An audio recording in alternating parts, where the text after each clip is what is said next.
भाई बिना इंतज़ार करे सीधा हम आते हैं ट्रू क्राइम केस पे। अगर आपके पास कुछ बहुत ही मिस्टीरियस, बहुत ही पेचीदा कोई ऐसा केस है जो आप चाहते हो हमारी ऑडियंस अगर सुनेगी तो उनका मज़ा आ जाएगा, तो ऐसा कुछ है? देखो, एक केस है मेरे पास, ट्रू क्राइम केस। ये है बेसिकली, अगर तुम्हें जिस समझाऊँ मैं इस केस का कि इसमें मतलब बेसिक चीज़ क्या है, तो वो ये है कि इंसान कैसा हो चुका है आजकल।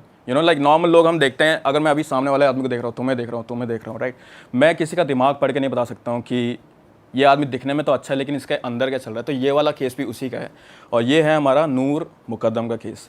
अब नूर मुकद्दम के केस में क्या था कि अगेन ये केस हमारे देश का तो है नहीं, पाकिस्तान का है, लेकिन नूर जिस फैमिली से आती थी वो थी बहुत ही ज़्यादा, बोलो तुम लोग, रिच फैमिली, बहुत ही अमीर लोग बोलते हैं ना, जिन पे किसी भी चीज़ की कमी नहीं होती है, तो वैसे वाले लोग थे वो।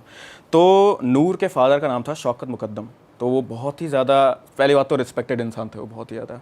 दूसरी बात ये थी कि उनकी बहुत ही ज़्यादा मतलब जैसे इन्वायरमेंट होता है ना उनका, बहुत खुश मिजाज था वो लोग से बहुत ज़्यादा अच्छे से बात करते थे, अपने काम करने वालों को बहुत ज़्यादा ट्रीट करते थे, तो उनका रिस्पेक्ट था बहुत ही ज़्यादा। तो again he was in Pakistan के वो थे, वो एम्बेसडर इन एम्बेसी, तो साउथ कोरिया वगैरह भी जाते रहते थे, वो हर कंट्री में घूमते, तो बहुत ही ज़्यादा पैसा और बहुत ही ज़्यादा इज्जत थी उनकी। तो उनकी फैमिली में बच्चे भी थे। अब उन्हें क्या चाहिए था, उन्हें एक बेटी चाहिए थी। कुछ टाइम बीता उनके साथ उनकी फैमिली में, और बहुत ही प्यारी सी बेटी पैदा हुई जिसका नाम था नूर। अब नूर ने भी क्या करा, अपने सेम फादर के ट्रेड्स ले लिए। She was also very helpful, she was also very lovable, वो जानवरों की बहुत ज़्यादा केयर करती थी, ऐसा वाला सीन था उसके साथ। अब नूर बड़ी हुई और उसके फादर, क्योंकि ही वॉज एम्बेसडर, तो वो लोग इधर उधर ट्रैवल करते रहते थे। उसके पापा के बिजनेसेस भी थे बहुत सारे, तो इधर उधर ट्रैवल करना, कभी वो साउथ कोरिया जाती, कभी वो लोग आयरलैंड जा रहे थे, कभी वो लोग वापस पाकिस्तान आ जा रहे थे। तो उसकी लाइफ एक तरीके से पुरानी लाइफ से छोड़नी पड़ती थी अपनी पूरी की पूरी, कहीं और जब वो कंट्री में जाती थी तब। तो नूर के साथ ये तो हो रहा था। बचपन में तुम्हें पता ही होता है कि कैसे हमारे जो फ्रेंड्स बनाते हैं हम छोटे में, वो बहुत ज़्यादा क्लोज होते हैं हमारे, हमें बहुत ज़्यादा पसंद होते हैं बचपन के। मेरे तो बचपन के दोस्त ही आज तक मेरे दोस्त हैं, 10-11 जो भी दोस्त हैं मेरे, है ना भाई, हम खुद तीनों इतना बड़ा एग्जाम्पल है बचपन के दोस्तों, बचपन से ना। तो नूर के साथ भी यही चीज़ थी। उसके जो बचपन के दोस्त होते थे, जैसे कभी वो साउथ कोरिया में रहती थी शुरुआत में, तो वहाँ उसके दोस्त बन गए, लेकिन जब उसके फादर आयरलैंड चले गए तो उसे भी आयरलैंड जाना पड़ता था। लेकिन शी नेवर कंप्लेंड कि मेरे ऐसा क्यों हो रहा है, हमें इधर उधर क्यों जाना पड़ रहा है, मुझे मेरे दोस्त चाहिए। She was very thankful and thinkful कि मेरे पापा का काम है तो कोई बात नहीं, हम चल लेते हैं। लेकिन लास्ट में क्या हुआ, साउथ कोरिया पढ़ने के बाद, आयरलैंड पढ़ने के बाद, नूर आ गई वापस पाकिस्तान अपने फादर के साथ। अब पाकिस्तान में वो बड़ी होती, she was helping animals also. लेकिन जो ये रिच फैमिलीज़ होती हैं ना, इनके साथ ये है कि ये लोग पार्टीज़ बहुत करते हैं, है ना भाई, सोशल गैदरिंग बोलते हैं उसे हमारे उसमें। लेकिन बेसिकली ये है कि नेटवर्किंग के लिए, जैसे एक अमीर घर दूसरे अमीर घर से मिल गया, वहाँ अपनी बेटी की शादी करा दी, ऐसा वाला सीन। तो ये लोग मिलते रहते थे, पार्टीज़ करते रहते थे। और इन्हीं एक पार्टीज़ में नूर मिली एक लड़के से जिसका नाम था जाकिर ज़फ़र। जैसे मैंने तुम्हें समझाया कि नूर कैसी टाइप की लड़की थी, है ना। नूर बहुत ही ज़्यादा हंसमुख, बहुत ही ज़्यादा हेल्पफुल, बहुत ही ज़्यादा एक्सट्रोवर्टेड, सबसे बात कर लेती थी वो। जाकिर इसका एकदम उल्टा था। जाकिर बहुत ही ज़्यादा इंट्रोवर्टेड बोल सकते हैं, है ना, शाय, किसी से बात ना करना, किसी से ज़्यादा कुछ बोलना नहीं, अपनी फीलिंग्स ना बताना किसी को, ऐसा टाइप का आदमी था वो। तो जब नूर उससे मिली और जाकिर नूर से मिला, तो पहले मोमेंट में ही उन्हें इंस्टेंट कनेक्शन हो गया एकदम से कि हाँ ये मुझे पसंद है, वो वाला जो सीन होता है। तो उनके साथ वो हो गया। अब धीरे धीरे बातें बढ़ी इनकी, क्योंकि फैमिलीज़ ऑलरेडी एक दूसरे को जानती थी, तो ये लोग बहुत ज़्यादा मिलते भी थे। जाकिर और नूर एक दूसरे से बहुत ज़्यादा मिलते थे। एंड अगेन ये टाइम हो रही है, ये बात हो रही है जब ये लोग पाकिस्तान में ही थे, क्योंकि अगेन ये लोग बहुत ज़्यादा ट्रैवल करते रहते थे। जाकिर खुद न्यूयॉर्क में रहता था, तो फिर भी ये दोनों एक दूसरे से मिलते रहते थे फैमिली पार्टीज़ वगैरह वगैरह में। अब धीरे धीरे मिलते रहे तो उनको प्यार हो गया एक दूसरे से, and they both came into a relationship. अब नॉर्मली क्या होता है कि इंडिया में तो है ये बात, लेकिन पाकिस्तान में भी है कि फैमिलीज़ ना इतना ज़्यादा ओपन नहीं होती है रिलेशनशिप को रखे, है ना। तो वो बात उनमें थी, लेकिन फिर भी क्योंकि जाकिर की फैमिली भी इन लोगों को जानती थी, तो उन्होंने कहा कोई बात नहीं, ये दोनों साथ में, तो हमें इससे कोई एतराज़ नहीं है बेसिकली, कि अगर ये मतलब फ्यूचर में जाके शादी भी करते हैं तो हमें इस चीज़ से कोई एतराज़ नहीं है। तो उस साइड से तो इनका ठीक था, ये दोनों एक दूसरे से प्यार करते थे, वो भी ठीक था। और नूर जब शुरुआत में आई थी जाकिर की लाइफ में, तो उसने उससे बहुत ही ज़्यादा बदल दिया था, एक दूसरा ही आदमी बन गया था वो जब वो उससे मिली थी, ठीक है। तो क्या होता था कि वो पहले, जैसे मैंने बताया, अपने घर के अंदर ही रहता था वो, ज़्यादा दोस्त नहीं थे उसके, ज़्यादा दोस्त क्या उसके दोस्त नहीं थे, तो ज़्यादा किसी से बात नहीं करता था वो। लेकिन जैसे ही नूर की लाइफ में आई, it was just so much happiness इतनी ज़्यादा खुशी थी कि जाकिर भी अब बाहर जाने लगा, ज़फ़र जी भी बाहर जाने लगे अब अपनी फैमिली से थोड़ा अलग। कभी वो नूर के साथ मूवीज़ देखने चले जाता, कभी कहीं चले जाता, ऐसा वाला सीन, ठीक है। और एक और चीज़ में बहुत ज़्यादा स्पेसिफिक थी, जिसकी वीडियोज़ भी अगर हैं तुम लोग लगा सकते हो यहाँ पे, तो वो ये था कि ज़फ़र जी कभी डांस नहीं करते थे, कभी ज़िंदगी में नाचा नहीं था वो, कभी नहीं। लेकिन नूर से मिलने के बाद उसने उसको इतना खोल दिया था, इतना ज़्यादा ओपन कर दिया था कि जाकिर और नूर ने एक साथ डांस भी करा था उनकी फ्रेंड की शादी पे। तो मतलब मेरे बेसिकली कहने का मतलब ये है कि इतना खुल गया था वो, इतना ज़्यादा चेंज हो गया था अच्छे के लिए। लेकिन फिर वही बात है कि हर एक अच्छी चीज़ उसके कुछ ना कुछ नेगेटिव्स भी होता है जो हमें दिखते नहीं है। अब इन दोनों की रिलेशनशिप चल रही है, लेकिन फिर धीरे धीरे नूर की फैमिली को पता चला कि पीछे जो चल रहा है वो थोड़ा अलग है, जो हमें दिख नहीं रहा है वो चीज़ थोड़ी अलग है। अब सामने पे तो ये अपने दोस्तों के सामने बहुत ज़्यादा खुश थे, लव इट, अभी ये तो सारा डेट्स पे जा रहे हैं, डिनर पे जा रहे हैं, फैमिलीज़ भी मिल रही हैं। लेकिन पीठ पीछे या फिर बंद कमरों के अंदर बेसिकली ये कह लो कि ज़फ़र, वो जो था उसका बॉयफ्रेंड जाकिर, उससे बहुत ही ज़्यादा मारता था। जाकिर ज़फ़र उससे बहुत ही ज़्यादा मारता था, और फिज़िकल अब्यूज़ हो गया या फिर वर्बल अब्यूज़ हो गया, बहुत ही ज़्यादा करता था वो उन पे, नूर पे। तो पहले तो नूर को ऐसा लगा कि मैं प्यार में हूँ, है ना, शायद से मैं ऐसे बदल दूँगी, ठीक है। लेकिन कोई भी मैन और मैन, अगर कोई ढीठ लौंडा है तो वो चेंज नहीं होता है एक्चुअली इतना ज़्यादा। तो वो भी, जाकिर भी वैसा ही रहा, वो शुरुआत से लेके एंड तक अपनी रिलेशनशिप के वैसा ही था। वो नूर को मारता, उसे कभी कभी गाली देता, बोलता कि फैमिली स्टेटस के बारे में बात करता हो, हमारी फैमिली के पास ज़्यादा पैसा है। क्योंकि एक्चुअली क्या था ना, जाकिर के फैमिली जो थी वो मल्टीपल बिजनेस ओन करते थे, बहुत सारे। पाकिस्तान में ऐसा बोल लो कि पूरा का पूरा जो बिज़नेस का एम्पायर था उन्हीं का था उस टाइम पे। तो हमेशा फैमिली स्टेटस की बात करता था वो, पैसे की बात करता था। तो नूर को एक पॉइंट पे लगा कि यार मैं इसे बदल तो सकती हूँ नहीं, और ना ही ये मेरे मतलब मुझे कुछ किसी चीज़ में हेल्प करता है, ना ही किसी चीज़ में मुझे मोटिवेट करता है, बस मुझे मार रहा है बेसिकली। तो उसने बोला ठीक है, मैं तुम्हें छोड़ देती हूँ, है ना।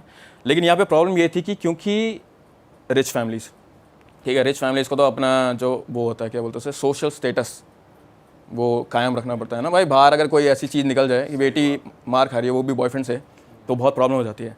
तो थोड़ा सा वहाँ पे उनका अनबन होने लगे। उन्होंने उसे समझाया कि नहीं, थोड़ा शायद से टाइम दे दो उसे और चेंज जाएगा, पर नूर अड़ी रही कि नहीं, ये चेंज नहीं होने वाला है। मतलब नूर की फैमिली कह रही थी कि तुम रहो इसके साथ, पिट रही हो फिर भी रहो, ऐसा। दे वर बेसिकली होपफुल कि शायद से एक पॉइंट के बाद चेंज हो जाए और ठीक हो जाए चीज़। एक पॉइंट के बाद शायद से वो चेंज होएगा, उनको ऐसा लग रहा था एक टाइम पे। लेकिन फिर नूर ने बोला नहीं, उसने अपने फादर को समझाया, मदर को समझाया कि नहीं, ये चेंज नहीं होगा ये आदमी। और वो लोग उसके बहुत ज़्यादा क्लोज थे ना, नूर की फैमिली बहुत ज़्यादा क्लोज थी नूर के। तो उन्होंने कहा ठीक है, जैसे तुम्हें सही लगे। अब नूर ने उसे छोड़ा। जाकिर की लाइफ तो वैसे पहले बहुत ही ज़्यादा हंसमुख हो गई थी। अब अचानक से जब खुशी चली गई, जो खुशी जो जरिया था, जो लड़की थी वो ही चली गई, तो उसकी लाइफ में वो उदासी आ गई दोबारा से वापस। And he was just like back again, घर के अंदर बंद एकदम, किसी से बात ना करना, कुछ ना करना, ऐसा वाला सीन हो गया था उसके साथ दोबारा से। तो उसने 2-3 बार नूर को मतलब मनाने की कोशिश करी, कॉल करा कि नहीं मैं चेंज हो जाऊँगा, मैं मतलब तुम्हारे लिए मैं बदल जाऊँगा, ऐसे करके। लेकिन नूर अड़ी रही, उसने कहा नहीं मैं ऐसे नहीं करूँगी। तो उसने भी एक्सेप्ट कर लिया, ज़फ़र जी ने भी एक्सेप्ट कर लिया कि ठीक है, नहीं हो रही है, वापस नहीं आ रही, कोई बात नहीं, होता है। तो उसने ये डिसाइड करा कि पाकिस्तान में मेरी इतनी सारी यादें जुड़ी हैं, नूर से इतनी सारी यादें जुड़ी हैं, हम जहाँ पहली बार मिले थे वो भी मतलब कि फैमिली गैदरिंग वाली जो चीज़ें होती, तो जिनको भी देखता था याद आ जाती उसे नूर की। तो उसने सोचा कि मैं यहाँ पर रह के क्या करूँ, मैं वापस चले जाता हूँ न्यूयॉर्क, ठीक है। तो उसने नूर को कॉल करके बोलना चाह रहा था कि मैं वापस न्यूयॉर्क जा रहा हूँ, पर उसने पहले कॉल नहीं उठाया। तो उससे फिर दोबारा से उदासी हो गई। तो उसने कहा कोई नहीं उठा रही है फ़ोन, कोई नहीं, मैं फ़्लाइट टिकट बुक कर देता हूँ। इंपॉर्टेंट बात यहाँ पे ये है कि जाकिर ने अपनी फ़्लाइट की टिकट बुक कर ली थी, ठीक है, न्यूयॉर्क वापस जाने के लिए। तो उसका पूरा का पूरा प्लान था कि वो वापस जाएगा ही न्यूयॉर्क। ये एक इंपॉर्टेंट क्लू है यहाँ पे। अब जिस दिन वो जा रहा था, 18 तारीख थी उस दिन, 17 तारीख थी उस दिन। तो जाने से एक दिन पहले 18 को जानता उसे, 17 तारीख को उसने नूर को कॉल करा, और ईद आने वाली थी 2-3 दिन में। 22 को ईद थी, 22 को ईद थी, ठीक है। तो ईद आने वाली थी और उसने नूर को कॉल करा। उसने बेसिकली उससे ये बोला कि मैं तुम्हें प्ली कर रहा था कि मैं तुम्हें बहुत ज़्यादा मिस कर रहा हूँ, तुम ही एक अच्छी चीज़ थी मेरी लाइफ में, जो अच्छा कुछ मेरे साथ हो रहा था। एंड ही वाज लाइक कि मैं जा रहा हूँ वापस न्यूयॉर्क, मैं तुम्हें कभी परेशान नहीं करूँगा, बस मुझसे एक बारी वापस आके मिल लो, ठीक है, एक बारी बस मुझसे मिल लो। घर में मेरे सब लोग हैं, मेरे फादर भी यहीं पे, मिस्टर ज़फ़र भी वहीं पे थे, एंड उसकी फैमिली के बाकी मेम्बर्स भी वहीं पे थे, शेफ्स वहीं पे थे, नौकर चाकर सब वहीं पे थे। तो उसने कहा एक बारी मेरे घर में मुझे आके मिल लो, फिर मैं हमेशा के लिए न्यूयॉर्क चले जाऊँगा, कोई प्रॉब्लम नहीं है फिर। तो नूर ने सोचा कि मैं इसके घर आती आती रहती हूँ, उसके फादर से भी मिली हूँ, है ना, हमारी फैमिलीज भी एक दूसरे को जानते हैं, तो उसमें कुछ हार्म नहीं होगा अगर मैं इसके घर चले जाऊँ, है ना। अगर मैं उसके घर चले जाऊँ तो कोई इतनी बड़ी प्रॉब्लम नहीं होगी। अगर मारना भी होगा तो घर में थोड़ी मारेगा, पापा के सामने थोड़ी मारेगा, राइट। तो वो चली गई। अब नूर उसके घर गई 17 तारीख को शाम को, और 18 हो गई, 19 हो गई, 20 तारीख हो गई, नूर का कोई अता पता नहीं। और नूर ऐसी लड़की थी ही नहीं जो अपने घर में ये बता के ना जाए, जैसे अगर वो ट्रिप वगैरह भी जाती थी तो नूर ऐसी लड़की नहीं थी कि वो अपने घर वालों को बता के ना जाए कि मैं इतने लंबे पीरियड के लिए कहीं जा रही हूँ। तो उसकी फैमिली को चिंता नहीं, सॉरी, उसकी फैमिली गए थे ईदी की खरीदारी करने के लिए अपनी सिटी से बाहर। उसके फादर उसके मदर गए थे अपनी सिटी से बाहर ईद की खरीदारी करने के लिए, गिफ्ट वगैरह खरीदने के लिए। तो उन्हें पता नहीं था कि एक्चुअली हमारी बेटी क्या करी है, लेकिन उसने एक बार कॉल करके अपनी मम्मी को बोला था कि मैं जा रही हूँ जफ़र जी और के हाउसमेट, है ना, जाकिर से मिलने। तो ये गई वहाँ, 3 दिन हो गए थे, 2 दिन हो गए थे, 1 दिन हो गया, इतने सारे दिन बीत रहे थे, कुछ पता नहीं चल रहा था उसका। तो जब वो लोग वापस आए, उन्होंने देखा हमारी बेटी तो गायब है, 18 तारीख से गायब है ना, 20 तारीख हो गई, आज कुछ पता नहीं चल रहा है। तो उन्होंने वापस कॉल करा, ठीक है, जाके कॉल करा कि हमारी बेटी कहाँ है। तो उसने बेसिकली पहले ये चीज़ डिनाई करी कि आपकी बेटी मेरे पास है। बॉयफ्रेंड ये चीज़ डिनाई कर रहा है कि मैं तुम्हारी बेटी को लेकर आया हूँ और तुम्हारी बेटी हमारे साथ है। तो उसकी मदर ने कहा नहीं, तुम ही उसको ले गए होंगे, मेरी बेटी ने मुझे एक बार कॉल करके बताया था कि मैं कहीं जा रही हूँ, है ना, तो तुम्हारे पास ही गई होगी वो। तो धीरे धीरे करके उसने कॉल ही काट दिया, इतना सुना ही नहीं जा रहा था, उसे गुस्सा आ रहा था, तो उसने कॉल ही काट दिया अपना, मतलब उसकी मदर का। अब नूर को लगा यार ये चीज़ तो ठीक नहीं है, मुझे अपने घर में बता देनी चाहिए। तो उसने अपनी मदर को कॉल करा एक लास्ट बार, मतलब ज़िंदगी में उसकी माँ ने जो उसकी आवाज़ सुनी होगी नूर की, वो उस समय उस कॉल में लास्ट बार थी। अब उसकी कॉल की जो डिटेल्स हैं वो तो बेसिकली हमें नहीं पता, क्योंकि वो उन्हीं की फैमिली के साथ, मुकद्दम फैमिली के साथ ही हैं। पर जो लास्ट आवाज़ नूर की किसी ने सुनी थी वो थी उसकी मदर की, और उसने क्या बोला ये चीज़ हमें बिल्कुल भी नहीं पता एक्चुअली। लेकिन फिर भी लास्ट आवाज़ मैं इसलिए बोल रहा हूँ क्योंकि इसके बाद नूर के साथ बहुत बुरी चीज़ होने वाली थी। अब नूर थी इसके अपने बॉयफ्रेंड के घर में, ठीक है, 2-3 दिन बीत रहे थे। तो उसके फादर भी बहुत ज़्यादा एजिटेटिव होते ना, उन्हें भी जानना था हमारी बेटी है कहाँ पे एक्चुअली। तो उन्होंने कॉल लगाया, क्योंकि वो भी बहुत ज़्यादा पावरफुल आदमी थे, है ना, एम्बेसी में थे यार, वो छोटी बात थोड़ी होती है। तो वो बहुत ज़्यादा पावरफुल आदमी थे, उन्होंने ढूंढने की कोशिश करी। तो एक क्लिप बाहर आई, वो क्लिप भी तुम लोग यहाँ पर लगा सकते हो, जिसमें दिख रहा है कि नूर एक घर के छत से, ये अपने बॉयफ्रेंड के घर की छत से नीचे कूदी। अब तुम लोगों ने घर की छत देखी होगी ना, जैसे मान लो ये घर का कोना है तो रेलिंग लगी रहती है, पैनी वाली रेलिंग नहीं होती। अब भाई जो कोई सेकंड बिल्डिंग से भी कूदेगा तो वो रेलिंग घुपेगी ना उसके, तो उसने क्या करा, वो कूदी और वो उसके बल पे गिरी, रेलिंग के बल पे उसकी छाती में चोट लगी यहाँ पे, ठीक है। और वो कूदी और फिर उसने चोट लगने के बाद ये नहीं सोचा कि नहीं मेरे को दर्द हो रहा है कुछ भी, वो सीधा भागती रही गेट की तरफ, ठीक है। अब वो गेट की तरफ भाग रही थी। तो मेरे ख्याल से उसका बॉयफ्रेंड ऊपर ही था, सेकंड वाले फ्लोर में था, सॉरी हाँ सेकंड वाले फ्लोर में था।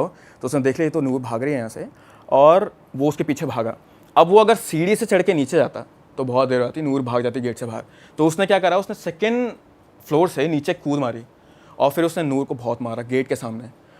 लेकिन सबसे बुरी बात बोल लो या फिर इनह्यूमन बात यहाँ पे ये थी कि जहाँ पे वो नूर को भागने से रोक रहा था, जहाँ पे वो नूर को मार रहा था, वहाँ पे उसका वॉचमैन खड़ा हुआ था। और उस वॉचमैन ने इतना नहीं सोचा कि लड़की को मार पड़ रही है, मैं इस आदमी को रोक लूँ, भले ही मेरा बॉस है, लेकिन यार एक औरत पे हाथ उठा रहा है वो, तो मैं इसको रोक लूँ। उसने ऐसा कुछ नहीं सोचा, वो बेसिकली पीछे हो गया। ये चीज़ क्लिप में भी दिखती है कि वो पीछे हो जाता है और वो अपने बॉस को मारने देता है नूर को।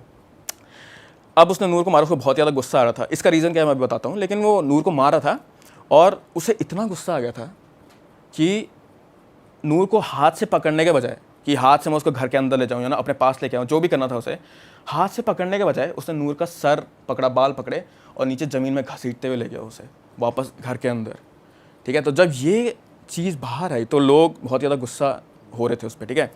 लेकिन पॉइंट क्या था, उसने नूर को मारा क्यों? वो तो जाने वाला था न्यूयॉर्क, उसको क्या है ना, उसकी कहीं और शादी हो रही, चाहे जो भी है, ब्रेकअप हो गया तुम्हारा तो तुम्हें क्या है।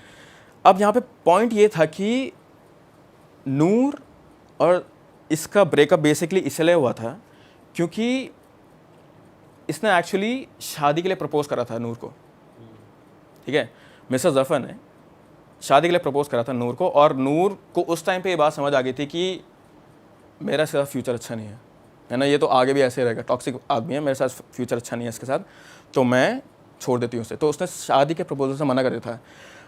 अब क्या है कि ये बहुत ज़्यादा शाय आदमी है ना, तो जो लोग थोड़ा चुप चुप बैठे रहते हैं उनको गुस्सा बहुत आता है। उनके अंदर बहुत चीज़ें चल रही होती हैं, ये तो होती है चीज़। रिलेशनशिप में ऐसा मैंने बहुत बारी देखा हुआ है एक्चुअली कि रिलेशनशिप ना टॉक्सिक आदमी के साथ, टॉक्सिक आदमी क्या टॉक्सिक औरत के साथ भी अच्छा नहीं होता है। तो उससे आगे गुस्सा, और उसने ये प्लान बनाया कि मैं ऐसा बोलूँगा इसे कि मैं तो न्यूयॉर्क जा रहा हूँ, तो मेरे साथ आ जाओ 2-3 दिन के लिए, और मैं इसे हमेशा घर के अंदर बंद रखूँगा। घर के अंदर बंद रख के क्या करता हूँ, तो इससे प्यार थोड़ी करने लग जाती है वापस, लेकिन फिर भी उसका प्लान ये था कि मैं इसको घर के अंदर बंद रखूँगा। इसके साथ अगर मैं कुछ गलत करूँ तो ये बेसिकली बाहर नहीं बोल सकती, क्योंकि अगेन फैमिली का नाम हो जाएगा, उसके फादर का नाम हो जाएगा, मदर का नाम हो जाएगा। और अगर मैं इसे मारूंगा पीटूंगा भी तो ये अपनी इमेज बचाने के लिए बाहर नहीं बोलेगी। तो उसने 3 दिन से 18 से लेकर 20 तारीख तक उसने नूर को बस मारा वहाँ। उसका नूर का एक्चुअली 3 दिन तक रेप भी करा था। तो बहुत सारी चीज़ें हो रही थी, क्योंकि जब नूर की बॉडी मिली थी तो उसे बहुत ही ज़्यादा ब्रूजेस, जैसे बोलते हैं ना मार के, जैसे डंडे से भी मारते हैं अगर किसी पे तो नीला निशान पड़ जाता है हाथ वगैरह पे, है ना। तो नूर के इधर ये रिब केज के नीचे, उसके हाथ के नीचे हाथ के निशान थे, कभी चांटे के निशान थे गाल पे। अब ये वाली चीज़ हो रही थी। तो नूर के फादर को बोला था मैं, जफ़र जी को पता चल गया था कि मेरा बेटा घर में है और नूर उसके साथ है, क्योंकि वो उसके नूर के फादर बार बार कॉल कर रहे थे जानने के लिए मेरी बेटी कहाँ पे है। तो एक दिन क्या हुआ कि जाकिर ने उसने कॉल करा अपने फादर को, ठीक है, 20 तारीख के दिन है, थोड़े दिन में ईद आने वाली है। उसने अपने फादर को कॉल करा। उसके फादर को लगा कि शायद से ईद की बात कर रहा होगा मेरा बेटा, है ना, ईद की बात है, न्यूयॉर्क भी जा रहा है वैसे भी, शायद से सेंटिमेंटल हो रहा होगा। तो उसने अपने फादर को कॉल करके बोला कि पापा मुझे लोग मार देंगे, है ना, मेरे साथ कुछ बहुत बुरा होने वाला है, मुझे लोग मार देंगे, प्लीज़ आप मुझे बचा दो, या मुझे प्रोटेक्शन दे दो, मेरे को घर में प्रोटेक्शन दे दो, मुझे यहाँ से बाहर नहीं जाना। अब उसके पापा हड़बड़ा गए, भाई मेरा बेटा ऐसे क्यों बोल रहा है, क्या हो रहा है इसके साथ, है ना, घर के अंदर ही था, न्यूयॉर्क जा रहा था। तो उसने पूछा उनसे कि तो न्यूयॉर्क क्यों नहीं गया। उसने कहा नहीं, न्यूयॉर्क का प्लान कैंसिल हो गया, मुझे घर में प्रोटेक्शन चाहिए, मुझे बचाओ, बेसिकली उसने ये बोला। तो उसके फादर को समझ नहीं आया। उसने कहा क्या हुआ। उसने कहा मैंने नूर को मार दिया है। 20 तारीख को उसने अपने फादर को कॉल करके ये बोला रात में कि मैंने नूर को मार दिया है, ठीक है, और नूर उसके घर में ही थी। उसके फादर ने बोला कि पागल तो नहीं हो गया, मतलब तो बेसिकली सच्ची बात बोल रहा है कि नहीं बोल रहा, सच सच बता मुझे। उसने कहा मैंने नूर को मार दिया। उसके फादर ने कॉल कट करी और अपने एक बिजनेसमैन को कॉल करी। पुलिस को कॉल करने के बजाय, वेरी इंपॉर्टेंट थिंग है हेयर, कि पुलिस को कॉल करने के बजाय उसके फादर ने अपने बिजनेसमैन को कॉल करी और बेसिकली ये बोला कि हमारे घर जाओ, देख क्या हो वहाँ पे क्या हो रहा है, और कुछ भी हो जाए, चाहे किसी भी स्टेट में हो मेरा बेटा, मेरे बेटे को बचाओ, ठीक है। अब जब ये बिजनेसमैन वहाँ पहुँचा तब तक उसने भी बहुत ज़्यादा अपने दोस्तों को कॉल कर दी थी, नहीं मुझे बचा, मेरा बाप भी मुझे नहीं बचा सकता, मेरा ये भी नहीं हो सकता है, तुम लोग मुझे बताओ, मेरे दोस्तों को ये बोल रहा था बेसिकली। तो उसके घर के सामने बहुत ज़्यादा भीड़ कलेक्ट हो गई थी। तो गेट बंद, मेन डोर बंद था, क्योंकि वो तो इतना पैरानॉइड हो गया था ना, उसने तो अभी भी कत्ल करा है, वो पैरानॉइड हो गया था कि मेरे को घर से बाहर नहीं आना, या फिर घर से कोई चीज़ बाहर लीक नहीं होनी चाहिए वरना मैं फंस जाऊँगा। तो पैरानॉइड सा हो गया था। तो वो घर का दरवाज़ा बंद था, लेकिन ये लोग नीचे से चला रहे थे। तो उन्होंने सोचा, जो बिजनेसमैन था जो उसके फादर ने भेजा था, उसने सोचा कि मैं अपने एक आदमी के साथ सीढ़ी लगा के जाता हूँ 2nd फ्लोर पे, जहाँ से नूर कूदी थी बेसिकली, वहाँ से सीढ़ी लगा के जाता हूँ, देखता हूँ अंदर क्या है, किसी के भी आने से पहले, इसके दोस्तों से देखने से पहले भी, बेसिकली क्यों, ताकि एविडेंस बचा लूँ और हाँ इसके बेटे को बचा लूँ मैं, ठीक है, एविडेंस ख़त्म कर दूँ। तो वो गया अपने एक कलीग के साथ ऊपर। उसने वहाँ पे देखा कि पूरा कमरा, और ये शाही महल तो नहीं पर शाही घर है यार, हवेली टाइप की, पता है ना पाकिस्तान में कैसी होती है भयंकर हवेलियाँ। तो वो वहाँ गया और हवेली का एक रूम है, सोचो हरी तो नहीं, मतलब ग्रीन जो जैसे टाइप का सोफ़ा है, यही इन्वायरमेंट था वहाँ पे भी। और ये पूरे के पूरे ऐसे खून से लथपथ हो रखे, दीवारें भी, एक साइड की पूरी दीवार खून से लथपथ है, पूरी की पूरी दीवार खून से लथपथ, ज़मीन में खून गिरा हुआ है। तो जैसे जैसे मतलब खिड़की से अंदर गए तो उनके सामने सोफ़ा था एक, और उसके पीछे एक टेबल था। तो जैसे जैसे वो टेबल से सोफ़े से आगे बढ़ते रहे, उन्हें दिखा नीचे ज़मीन पे एक बॉडी पड़ी हुई थी एक लड़की की, वेरी बैडली ब्रूज, बहुत ही ज़्यादा गंदी तरीके से, मतलब नीली हो रही है लड़की हर जगह से। और उसके बगल में था एक मर्डर वेपन भी। अब कुछ लोग बोलते हैं कि ये मर्डर वेपन खुकरी थी, चाकू था, खुकरी मतलब बेसिकली चाकू, नेपाली में खुकरी बोलते हैं। कुछ लोग बोलते हैं खुकरी थी, कुछ लोग बोलते हैं हथौड़ा था, लेकिन कंफर्मेशन नहीं है इस बारे में, लेकिन लेट्स जस्ट से कि खुकरी थी, ठीक है। तो उस बॉडी के बगल में पड़ी हुई थी खुकरी। अब जो एम्प्लॉय था वो अंदर आया, वो तो चिल्लाया, बॉडी देख के, कोई भी तुम भी होंगे, तुम भी चिल्ला दोगे खून देख के। तो इसने क्या करा, जाकिर ने क्या करा, उसने वो उठाया, वेपन उठाया, और उसने जो आदमी चिल्ला रहा था ना, उसी के फादर के दोस्त का कलीग, उसने उसके गर्दन में चाकू मार दिया। एजिटेटिव, मतलब गुस्सा आ रहा था उसे इतना ज़्यादा, और वो डरा हुआ भी था, है ना। तो उसने कहा कि अब ये चिल्ला रहा है तो मतलब बेसिकली मेरी साइड नहीं है। उसके दिमाग में यही चल रहा होगा, बेसिकली मेरी साइड नहीं है ना, साइकी ऐसी होती है आदमी की। उसे लगा होगा मेरे साइड नहीं है, मैं इसको मार ही देता हूँ यहीं पे। उसके दिमाग में ये नहीं कि तो बगल में भी तो एक आदमी खड़ा है, एंड वो भी तो बता सकता है पुलिस को या फिर जिसको भी बताना होगा उनको बता सकता है, लेकिन उसने चाकू मार दिया उसके। लेकिन थैंकफुली क्या हुआ, उस लड़के ने रिएक्ट करा और जैसे हल्का सा स्क्रैच पड़ता ना, तो हल्का सा स्क्रैच पड़ा, वो बच गया, थैंकफुली बच गया वो, लेकिन खून निकल रहा था उसके भी। अब हल्ला सुन के इसके दोस्त भी नीचे खड़े थे, उन्होंने बोला क्या हो रहा है, वो लोग भी ऊपर गए, तो उन्होंने भी देखा कि यार नीचे ज़मीन में नूर की बॉडी पड़ी हुई है ना। और वो लोग मतलब कि बेसिकली ये सोच रहे थे कि हम इसे बचाएं ना बचाएं, दोस्त ही है हमारा, है ना, क्या करें, इनकी फैमिली के साथ हम इतने साल से, आगे मैंने जैसे बोला कि बचपन के दोस्त बहुत ज़्यादा लॉयल होते हैं ना, तो वो लोग सोच ही रहते, तब तक उन्होंने देखा कि, अब मैं विजुलाइज़ कैसे कराऊँ तुम्हें, मान लो ये बॉडी है, ठीक है ना, बॉडी के आसपास ये पूरी ज़मीन है, तो आसपास पूरा खून ही खून पड़ा है, लेकिन एक खून के छींटा ऐसे लाइन में जा रहा था ज़मीन में, तुम्हें दिख रहा होगा छींटा, जैसे अगर मैं ब्रश लूँगा ऐसे पेंट करूँगा तो छींटा लाइन में जाएगा ना, तो वैसे ही खून का छींटा एक लाइन में जा रहा था। तो उनकी नज़र बॉडी से हट के उधर साइड पड़ी, तो तब वहाँ पे उन्होंने देखा कि नूर का सर पड़ा हुआ था वहाँ पे, बॉडी से अलग नूर का सर था वहाँ पे, ठीक है। तो इसके पीछे का भी जो मतलब बाद में जो रिपोर्ट्स आई थी उसमें ये था कि इतना ज़्यादा गुस्से में था उसका बॉयफ्रेंड, इतना ज़्यादा गुस्से में था कि उसने गुस्से में पहले से मारा, तो उसने उसे चाकू से मारा, खुकरी से मारा, लेकिन फिर उसको इतना गुस्सा आ गया था कि उसने उसका गला दबाना शुरू कर दिया था, ठीक है ना, नूर का गला दबाना शुरू कर दिया था। और वो तब भी सांसें ले रही थी, अब ले रही थी नहीं ले रही थी एग्जैक्टली तो हमें पता नहीं, लेकिन वो तब भी सांसें ले रही थी। तो उसके दिमाग में ये आया कि मैं इसका गला ही काट देता हूँ। अब उसने गला काटा, ठीक है, लेकिन ह्यूमन बॉडी को काटना बहुत ज़्यादा मुश्किल होता है, ठीक है। तो जब वो काट रहा था तो इतना पार्ट बच गया होगा, ठीक है, थोड़ा सा पार्ट बचा होगा कि मर तो वो गई है लेकिन थोड़ा सा पार्ट बचा होगा, लेकिन वो एक गुस्से में, रेज में उसने उसकी सर को मतलब खड़े होकर वहाँ पे चिल्ला के उस पर उसके सर पे किक मारी एक, तो इसीलिए वो रोल होकर वहाँ पे गए। तो जो खून के ट्रेल थे ना तो वो इसी वजह से आए थे, ठीक है। अब ये सारी रिपोर्ट बाहर आई तो थैंकफुली उसके दोस्तों ने क्या करा कि अपने दोस्त की साइड नहीं ली और पुलिस वालों को सब कुछ बता दिया, और पुलिस भी इस टाइम पे वहाँ पे आ गई थी। तो तुम लोग सोच रहे होंगे कि अच्छा तुम्हारे हिसाब से क्या हुआ होगा, फिर इसके साथ क्या हुआ होगा, बॉयफ्रेंड के साथ क्या हुआ होगा? इसको लॉजिकली इसको अंदर जाना चाहिए, बट सिंस वो बहुत पावरफुल लोग हैं तो हो सकता है उसको बचा लिया गया हो, ये मतलब तुम्हारा सोच हो सकता है पुलिस भी इन्वॉल्व हो। हाँ मतलब इतने पावरफुल हैं, उसको वैसे टेक्निकली तो अंदर जाना चाहिए बिहाइंड द बार्स। फैमिली खतरनाक है, तुम्हारे दिमाग में ये चल रहा है ना, सही हो तुम लोग, ठीक है। जबकि सारे एविडेंस वहीं पे थे, सारे विटनेस थे, 4-5 दोस्त थे, उसका एक एम्प्लॉय था जिस पे हमला हुआ था, उसके फादर की कंपनी का एम्प्लॉय भी था वहाँ पे, इतने सारे लोग थे, 6-7 लोग, फिर भी ये बच गया। शुरुआत में ये बच गया। इसने क्या करा बेसिकली, मैं तुम्हें बताया ना, ये अपने फादर को कॉल करके बोल रहा था कि पापा मुझे लोग मार देंगे, इसने यही एंगल प्ले करा। अब कि कोई और आया था और उसने मेनियक, ठीक है। अब तुम ट्रू क्राइम अगर तुम लोगों ने केस सुनोगे ना तो ये चीज़ बहुत बार होती है ये चीज़ कि लोग क्या करते हैं ना, मेंटल हेल्थ को लेके निकल जाते हैं। कोर्ट में अगर तुमने ये प्रूव कर दिया कि भाई मेरे को स्किज़ोफ्रेनिया है, मेरे को मल्टीपल पर्सनालिटी डिसऑर्डर है, ठीक है, तुमने अगर ये चीज़ प्रूव कर दी कोर्ट में तो तुम बच सकते हो। जैसे मान लो किसी को उम्र कैद की सज़ा भी, किसी को फांसी भी लगनी है ना, वो आदमी तक बच जाता है। तो इसने पहले वो ही एंगल प्ले करने की सोची। इसने क्या करा, शुरुआत में अगेन शाही फैमिली, ठीक है, ये लोग तो भाई खतरनाक ही कपड़े पहनते हैं, खतरनाक ही लाइफस्टाइल जीते हैं, गाड़ियों से नीचे, मतलब लैम्बो लूम्बो से नीचे तो उनके पास गाड़ी नहीं होती। इससे शुरुआत में क्या करा, अपना गेटअप ही चेंज कर दिया, पुट फोटोज़ है, ठीक है, इसने अपना गेटअप ही चेंज कर दिया। अब तुम्हें फोटो में दिख रहा होगा इसके बाल कैसे हैं, बिखरे हुए से हैं, इसी शक्ल ऐसे, दाढ़ी अजीब सी हो गई, ठीक है, पिंपल आ रखे हैं लौंडे के, इतना अमीर लौंडा, पिंपल आ रखे हैं इसके। तो इसने अपना गेटअप चेंज करके ये कराना चाहा, बेसिकली कोर्ट में ये प्रूव करना चाहा कि मैं मेंटली स्टेबल नहीं हूँ, मेरा दिमाग ख़राब है, मैं जब अपना ध्यान नहीं रख सकता, है ना, मैं अपना ध्यान नहीं रखता तो मैं एक लड़की को इतना मैनिपुलेट कर दूंगा क्या कि वो मैं उसको अपने घर ले आऊँ, उसको मार दूँ, है ना, लोगों को ऐसे मतलब पुलिस को अपनी साइड कर दूँ, लॉ को अपनी साइड कर दूँ। तो उसने कोर्ट में पहले ये एंगल प्ले करने की सोची, लेकिन हाँ, और फिर इनकी फैमिलीज भी इन्वॉल्व हो गई थी। तो क्या हुआ कि नूर के फादर भी पावरफुल थे, तो उन्होंने कहा नहीं ये तो हो ही नहीं सकता, और उन्होंने फिर जस्टिस के लिए रैलीज निकाली, तो जब पब्लिक आउटरेज आई, जब मतलब पब्लिक जब हल्ला करती है तो हर एक चीज़ सीरियसली लेनी पड़ती है।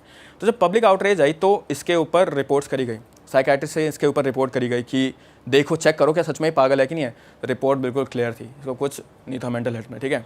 फिर इसने दूसरा एंगल ये प्ले करना चाहा कि जिस रात को ये जा रहा था, मतलब जिस रात को उसकी न्यूयॉर्क की फ़्लाइट थी, इसने ये एंगल प्ले करना चाहा कि मैं तो न्यूयॉर्क जा रहा था, तो जिस टाइम पे कत्ल हुआ था उस टाइम पे मैं वहाँ था ही नहीं, ठीक है। बेसिकली उसने ड्राइवर को भी बुलाया था, तो उसने ये कॉल कराया ड्राइवर से, पेड हो ही जाता है, तुम्हें पता ही है, इंडिया में भी केस होते हैं ऐसे, ठीक है। घूस खिलाओ कुछ भी आता है आजकल।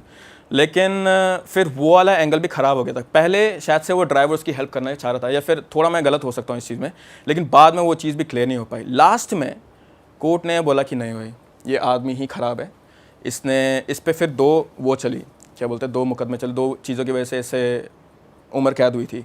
पहला ये था कि इसने एक औरत का रेप करा था, और बाद में रिपोर्ट्स ये भी आई कि न्यूयॉर्क में भी, जहाँ ये पहले रहता था, और बाकी देशों में भी जहाँ पे ये रहता था, वहाँ से इसको भगाया गया था। वहाँ भी ये लड़कियों को सेक्सुअली असॉल्ट करता था बेसिकली, तो इसलिए उसको वहाँ से भगाया गया था। खुद पाकिस्तान वापस नहीं आया था ये, तो लड़कियों को सेक्सुअली असॉल्ट करता था ये। इसने नूर का रेप करा था। पहला चार्ज तो इस पर ये था।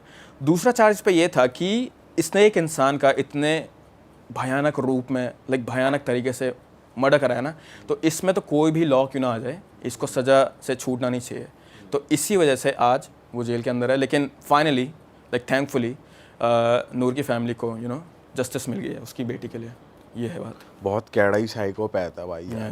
ब्रो, लाइक जो लोग ऐसे होते ना, ये कम बोलने वाले, और तुमने भी देखा ही होगा ये चीज़ें हाँ तो। भाई, लेकिन इनकी आंखों में देखो तो कुछ इंस्टेबिलिटी दिख जाती है कि थोड़े परेशान से, और वैसे अंदर ही अंदर बहुत चल रहा होता है खिचड़ी पक रही होती है अंदर, बहुत तगड़ी वाली।